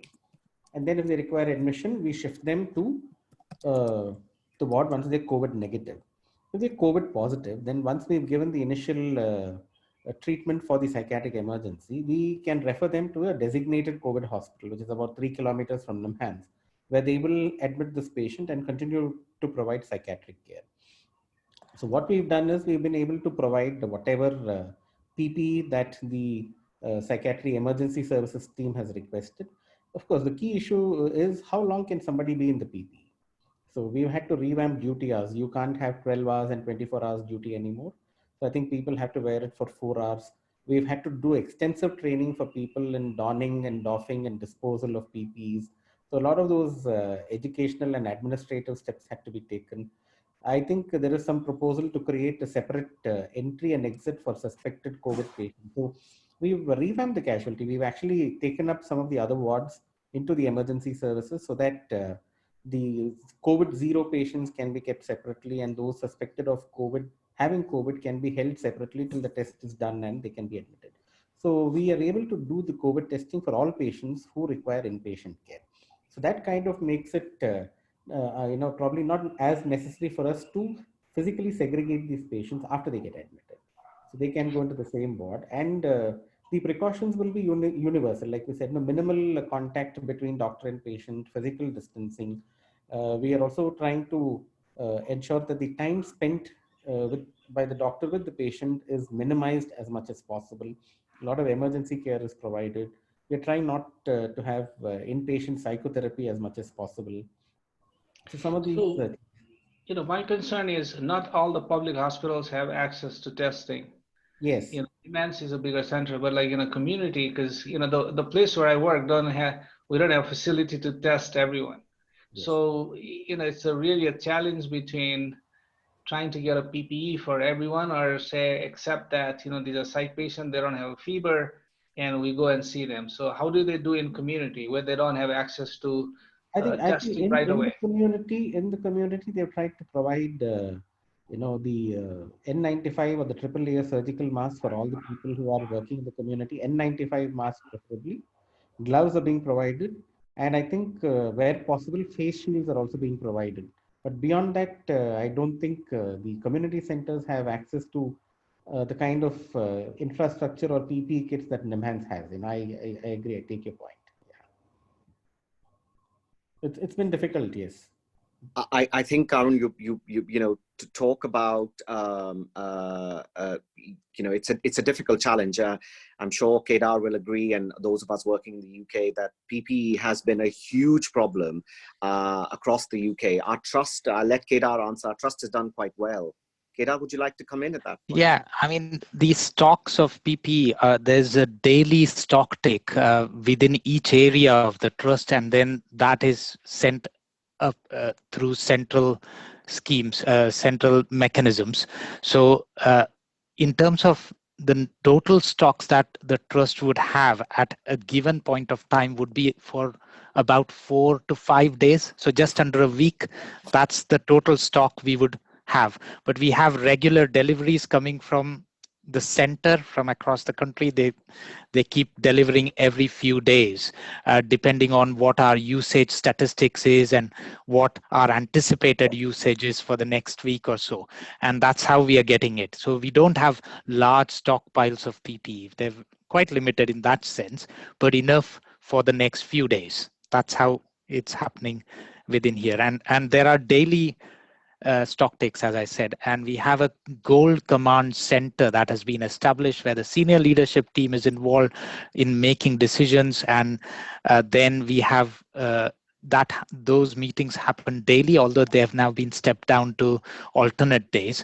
And then within each of our localities, we would have our own daily update meetings on what we've heard from the gold command down to all staff, and then what concerns the staff have, we'll bring them and then take them back to the gold command. That's how we've been operating on a day-to-day basis. Thank you, Kedar. We've got a colleague from, I guess this is a question to all three of the panelists, speakers, and perhaps other psychiatrists in this room, because it's a question from our colleague Ayesha Siddiqa. She's our early career researcher as well from Bangladesh. And what she's asking is that she's working with a lot of young people with sort of OCD. And given the current scenario, I think she was asking about the interface between psychology and psychiatry. And I suppose in particular, when I've tried to refine that down, because it's a very broad question, is I guess it would be helpful to know for clinical psychology when to refer to psychiatry, especially in South Asia, where, as we've heard from Murli and Arun, very limited psychiatry resources as well. So just if you wouldn't mind, I see that Kedar, you're unmuted. So I wondered if you could perhaps just say a few words about that. When to refer from psychology to psychiatry? In the context of OCD, particularly in this current situation. Yeah, I mean, in our services, we've got all combined services. So we work as a team. So even if someone is seeing a psychologist, they may be seeing a nurse as well, or the medic as well as a team. There might be some individuals who are seeing psychologists only. And in terms of that, we have different tiers of psychological services. So there is one tier called IAPT services, which are more like primary care psychological services, basic level therapies and counseling services. But they have a lower threshold for referral anyway. So any risk areas that they encounter, they will straight away refer to secondary care mental health services, who have to triage that referral and then pick up patients who are risky. So, and patients who are quite complex, they would obviously have MDT approach rather than an individual approach. I don't know if that answers your question, Ayesha. I think, Kedar, that's a very valid point that you've made, that in the UK, we always work as a multidisciplinary team, whereas perhaps in other, in our developing countries, perhaps it would be, people might be working separately, particularly in the private sector. So there might be differences. I wonder if Dr. Murli might just want to add on to that, and Arun as well. Yeah, thanks, Adi. I think in Nepal we have a similar system where we have a multidisciplinary team that takes care of the mental health and well-being of the patients. So we have an in-house psychologist, we have psychology trainees, so they take care of the therapy part, while the psychiatrist supervises the pharmacological management. And of course, we work together to ensure that the patient gets better. But I think we also have patients who directly contact the psychologist for their services. So a lot of times the psychologist uses their discretion to decide when the patient should be referred to the psychiatrist.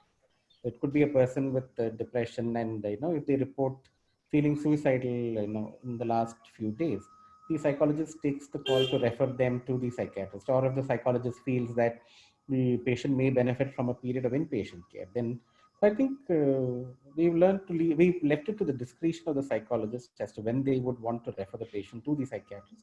And usually when we get a referral like that from a mental health colleague, we generally tend to pay a fair bit of attention to it and provide whatever service is requested. So that's how we tend to work here. Dr. Arun, maybe. So, a lot of time in Nepal, they're often seen by a psychiatrist first and then they go to the therapist. But in general, when a therapist is seeing OCD, if the OCD is more than mild to moderate, and if it starts interfering their daily life, daily work, it's often an indication that, the medication would be helpful. So, I have colleagues who would usually, if it is OCD, usually consensus is it's good to have it seen by a psychiatrist too, because OCD tend to be chronic and usually problematic, but there are some mild cases. The family I talked about earlier, it's more like a ritualistic, that is being handled by one of our psychologists, and they're doing online counseling at this time, and they will occasionally call me and say, should we do more? So I think anytime you think there is question or doubtful and the client is not improving, or if it is interfering in their life, I think it's good to be in a team, in a sense, like most of the psychologists I work are usually we tend to discuss most of the cases. They're a little bit more than problematic. So I think it's usually just curbside consult. Doesn't have to be I'm having this kind of problem. Do you think this needs to be seen? So I think that usually will do the trick. Thank you, Arun. Thank you, Murli and Kedar. Just one last question, which has come in from... I want to say a few words. Yeah, please. Yeah, Sultana. Yeah, please do. Thank you. Regarding OCD, I'm just talking that some medicine like the fluvoxamine here is in our country, it is not now available. And the only one company produced this tablet, but now it's not available. So in OCD, patients are now suffering from also this unavailability of the medicine, and they become their symptoms begin a relapse. Most of these patients are now suffering from this also. And the few patients from Bangladesh, they usually visit India. And this morning, I had a phone from a patient who had the treatment for he prescribed dothepin tablet from India, from Vellore, but now it is not available in our country. They are also giving the call from over phone and they need help. Like these sorts of problems are now growing.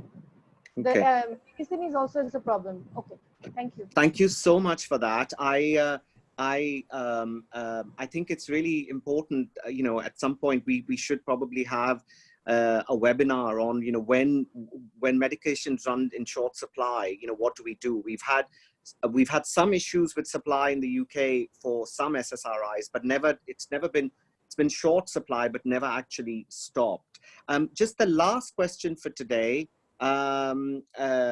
is, Aisha is just thanking all of the speakers, including Dr. Algin, comes from Dr. Sejal Kelkar to all of the panelists here. And it's a sort of seeking an opinion, really, which is about what do the panelists feel about starting medication for patients that they may not have seen face to face. This is as a source of anxiety, I think, for a lot of us. And with a particular focus perhaps on children and young people. Dr. Kelkar is a very dear colleague and a child psychiatrist working in the Northeast. So perhaps if I could request Dr. Arun to give a start that. Yes, so it's always anxiety provoking when you don't, if you're not doing telemedicine for a long time. Like I said, I started telemedicine in year 2000. So I have routinely prescribed medication without face-to-face consultation. In fact, I'm licensed in New York, and occasionally I see patients there, and I prescribe from here and over the tele. And there is some concern about prescribing controlled substances like benzodiazepines and stuff like that. In fact, the U.S. government has relaxed that rule during COVID, that it's okay even to prescribe those substances. It's in general, it's not difficult if you keep in mind about just the standard of practice. Occasionally, there are some patients who are more psychotic, who are more manic, and they're not a really good candidate for tele. They need somebody close by whom they can meet, talk.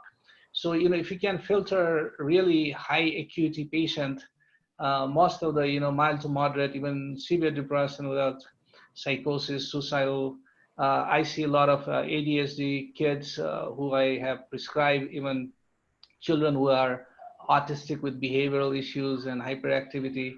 So I think it can be done. It should be done. I think that's where we are heading, and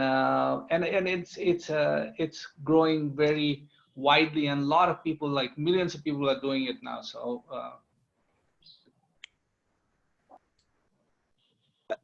Thanks. Thank you, Arun, and thank you, Ellie, for the non-verbal prompt that I was on mute.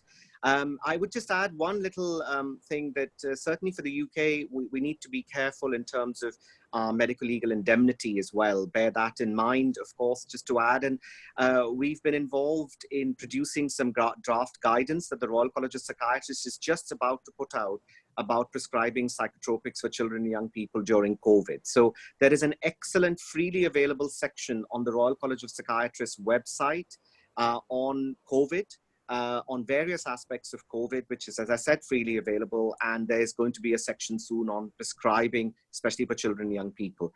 I wonder, Murli, did you want to add to that question? Yeah, I think that's a very important question. So what we have done at NIMHANS is that we've not initiated this telemedicine-based service for new patients. So it's only for patients who are previously registered with us, whose medical records are available, and we can access the medical records and then issue a prescription based on the telephonic or telemedicine-based consultation that the patient has with the treating psychiatrist.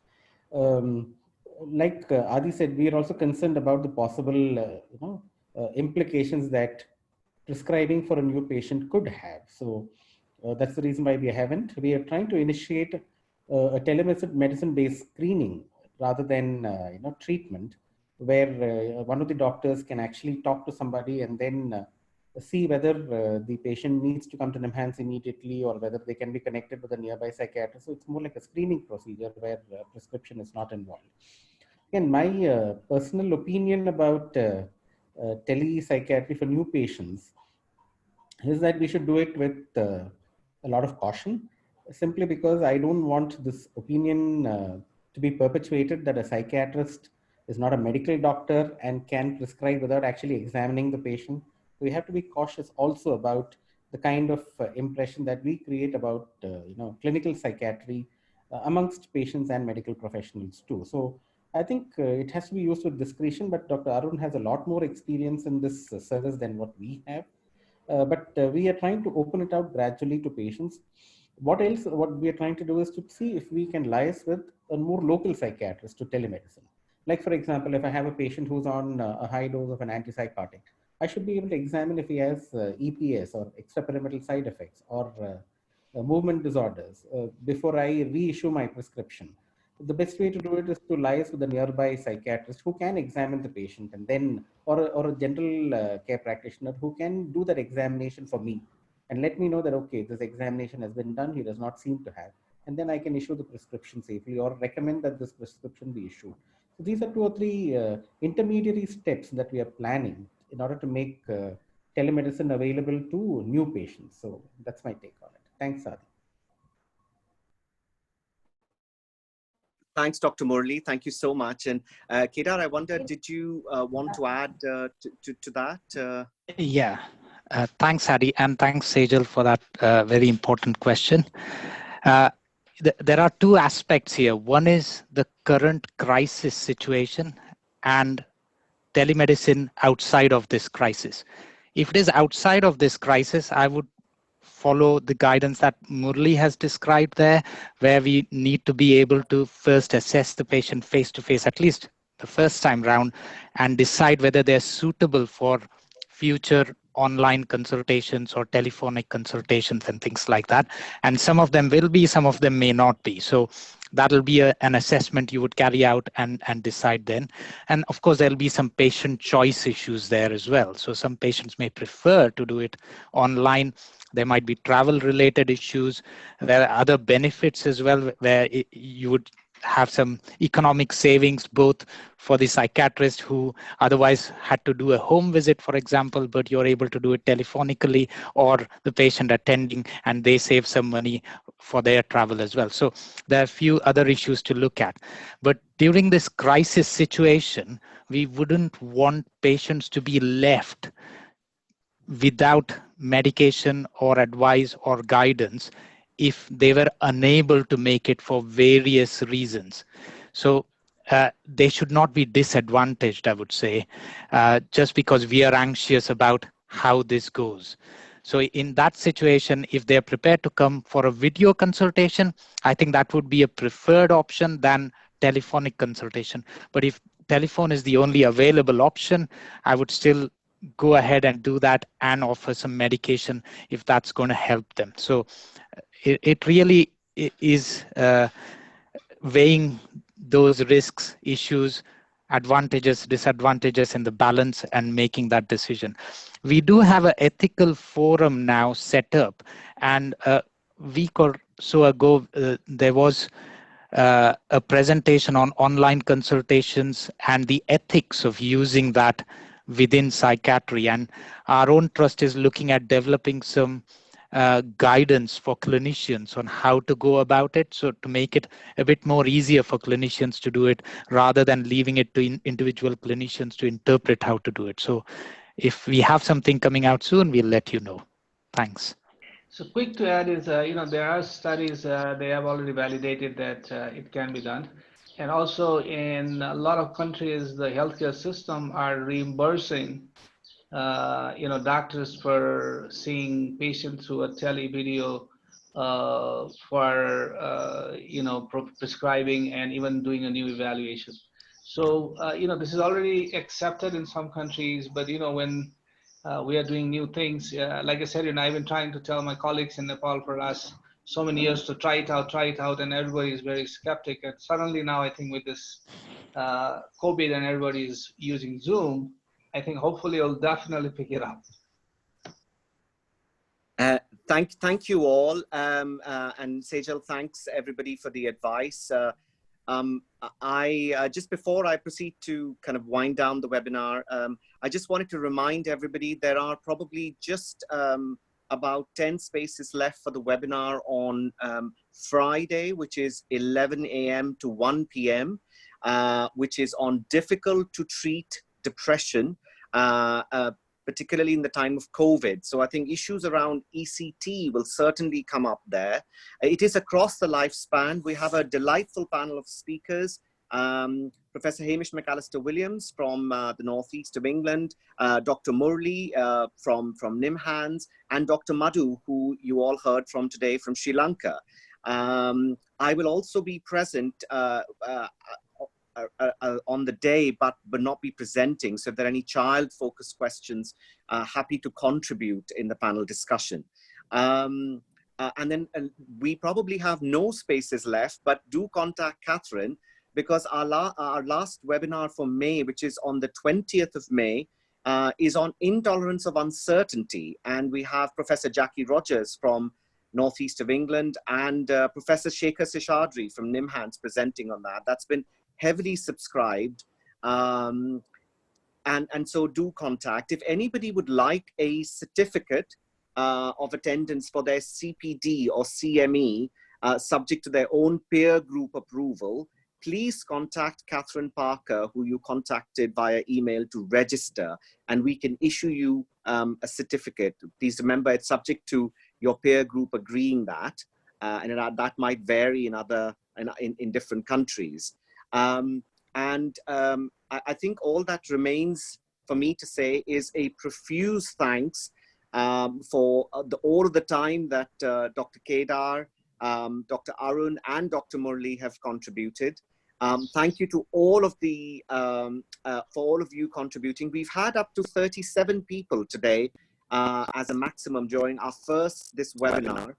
And despite some slight technical issues, I think we've got there in the end. Thank you all. I'll stop recording and have a lovely day, and please stay safe.